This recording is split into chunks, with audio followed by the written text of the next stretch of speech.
Are you to the point where you are super exhausted of continuously having to follow up with someone to get a solution from you that you know that will be beneficial to them? Are you tired of having to do five, six, seven calls just to close a sale?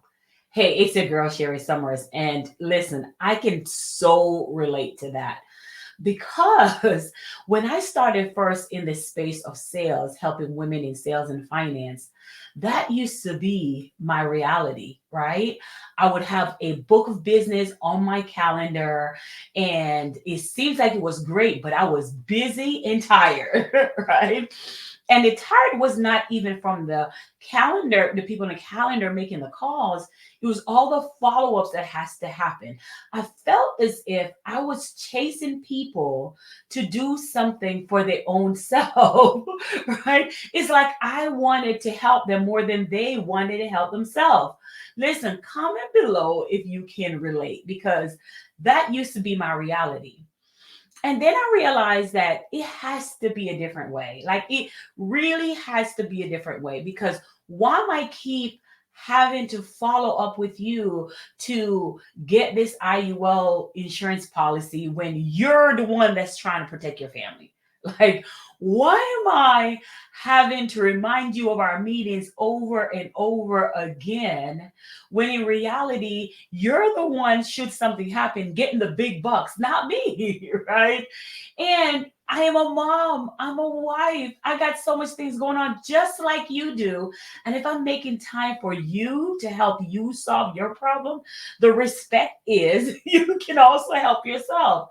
Honey, I live that life and I had to figure out there got to be another way. There just has to be another way. And it is. And it really is. And after years of being in this space of helping women in sales and having an insurance license and have my master's in managed business management, I did so much research on this solution for you so you don't have to. And then I had to ask myself, I had really taken inventory because I was to the point where I'm frustrated. Like we were to the point where we're like, listen, we're not chasing people.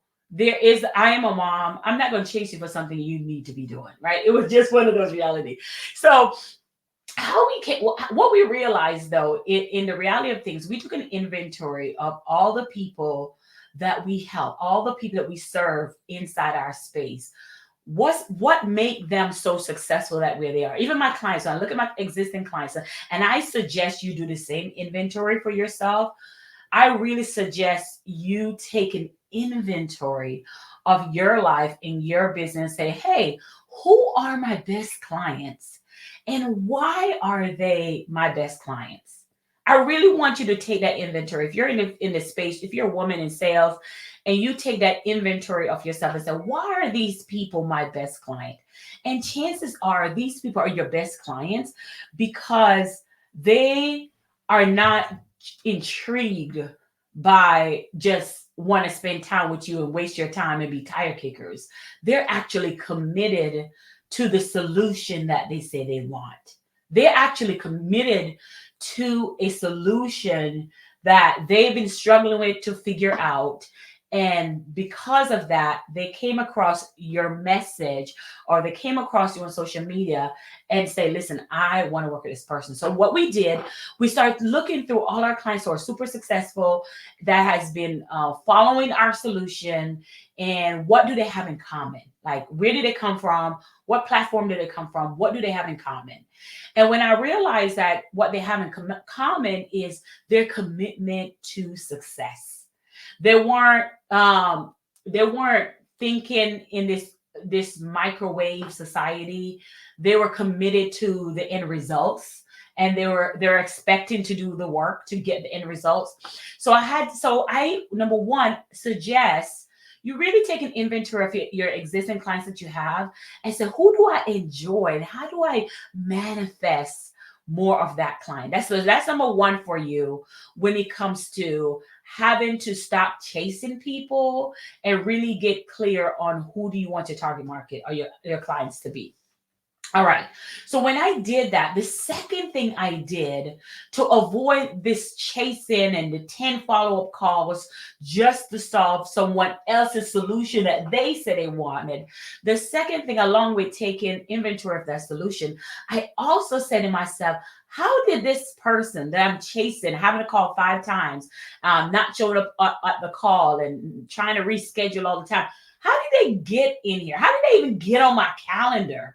Right? Did I not do a good job? Number two, invest in them before they get in. How do I vet them to make sure they're even a good fit for the solution that I have to offer? So number two, I have clients who are in the financial space, and they have clients themselves who they're saying to me like, Sherry, like she got on the call, or she didn't show up for the call, or he didn't show up for the call. And I'm like, well, how did they get into that space to be able to book a call? Was there a vetting process that happens, right? Was there a follow-up message that happens? So that's number two, is really vetting the people that you get time to spend time with, because your time is precious. So I had to start vetting the people by creating like a questionnaire before they get on the call with me. And on that questionnaire, it's like, hey, there's no secret here. You have a problem. You need to figure out how to get your time back. You need to figure out how you're not always in front of your desk all day trying to write policies or trying to help somebody, and you just feel stuck because you just at a desk all day, or you just feel like there's not enough time in the day to get all the work done, or there's not enough time today to even create an exposure plan to put yourself out there so the real person that need your help can find you.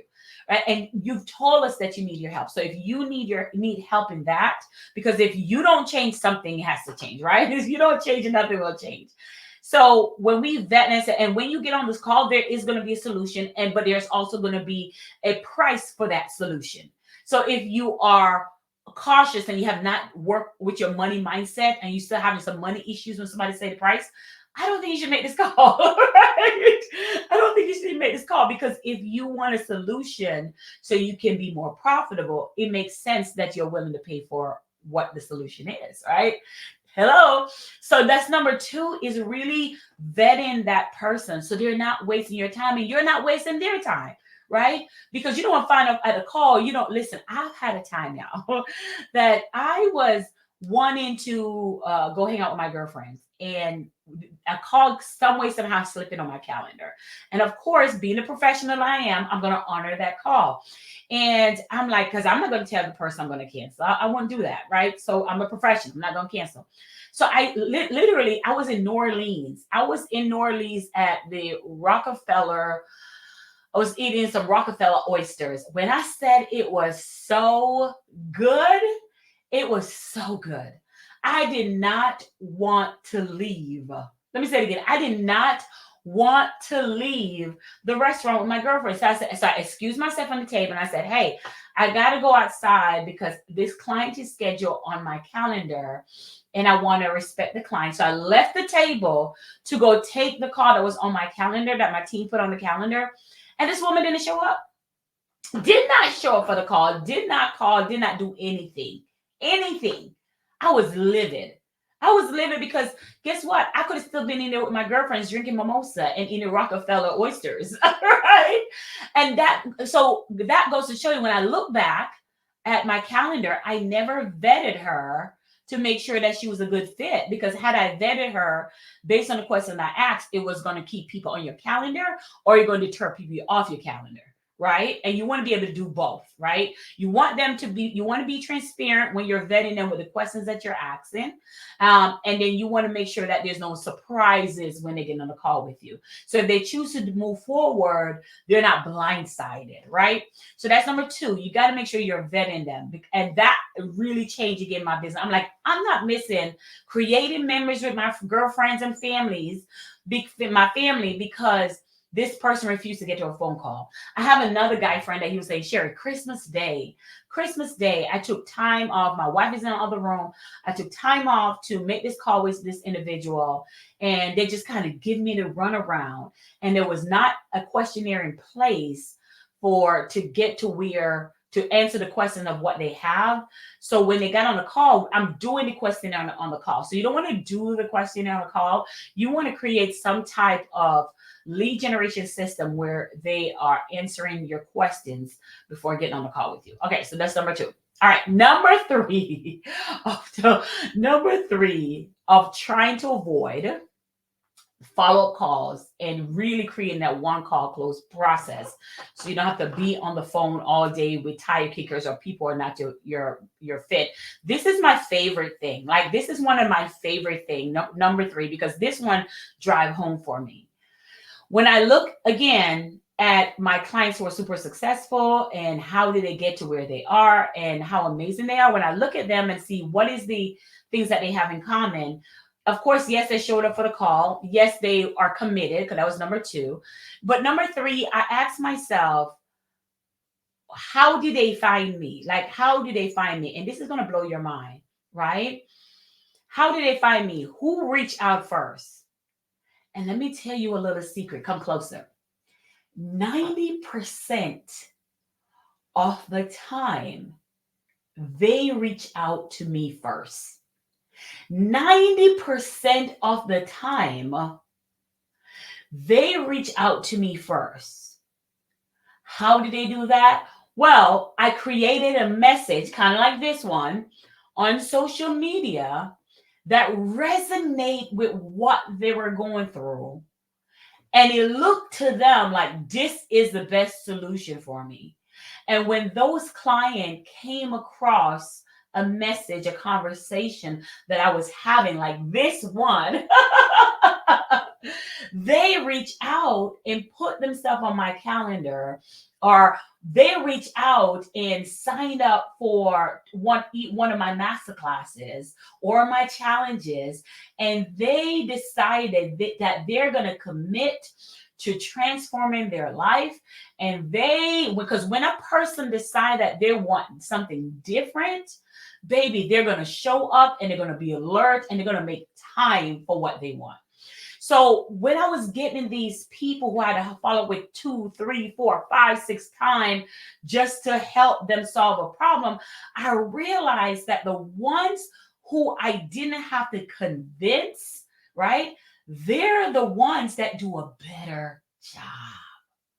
They're the ones that they were proactive, they were go-getter, they were ambitious, right? They were self-starter. I don't have to watch over them, right? So when I look back, I realized that the ones who are successful, the ambitious women who are successful, they know what they want. I have this problem. You have a model that helped me solve this problem. So it's now about just figuring out, how do I get access to that model? And I'm committed in doing whatever it takes to get access to that model. I'm sharing this with you, and I'm sharing this secret with you. I've never shared this video or this conversation with anyone before. I'm sharing this with you because we've done data and researches and all this stuff. Then I talk to my 7 and 8 figure clients, and they have the same exact response. Their results are the same way. The people who do the reaching out, right, and say, hey, I am no longer want to stay in this space, and they reach out and to get help and get solution, they make the best clients. Because, and here's why, when you are delivering your message to the masses, to your target market, the message of what you're sharing, that message will create the belief system into your target market's mind and say, I hear you. I get you. I think I want that. I want to know more. I'm intrigued. Let me come to your challenge. Let me come to your masterclass. Let me come to your live event. Let me see further of if this product, if this service can truly help me, because I was in a market looking for that. I was looking for a couple of appointment setters. And while I was looking for appointment setters, you know how they say the universe is listening? Then I get on Facebook and it's all these ads about appointment setters because I was looking for that, right? And the universe will answer your question. God just aligned the universe to answer your question.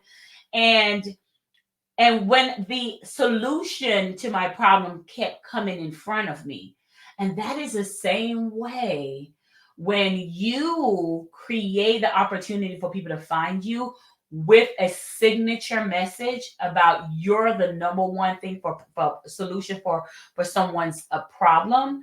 You don't have to chase them. And those, I think, make the best clients because they committed without force. They already was looking for what you have to offer. I'm going to stop there. But if that's something that you're saying, oh my goodness, Sherry, tell me more. I want to know more. Below, I have a challenge. I have a challenge that I dive deeper on this. So make sure you click the link right here below inside of the comment. I'm going to go deeper in that over a 4-day challenge so you can understand how we use the power of a powerful presentation, a signature conversation to drive premium clients that want the solution that your business offer. When you have that signature conversation, that powerful presentation, when you have that message, so when someone asks you, hey, so what do you do? Or when you're on stage and how do you speak to that person to get them to see that your service is number one? Or when you're hosting your own challenge, how do you deliver that message to that person to get them to say, yes, I want that product. I want that service you offer. That is what our challenge teach you. See, let's be clear. You don't need more credentials. You don't need more credentials. You need more credibility. So let's go ahead and show you how you can build your craft, your signature message. Because until I learned how to do that, I kept having tire kickers. So I fixed that part of my business.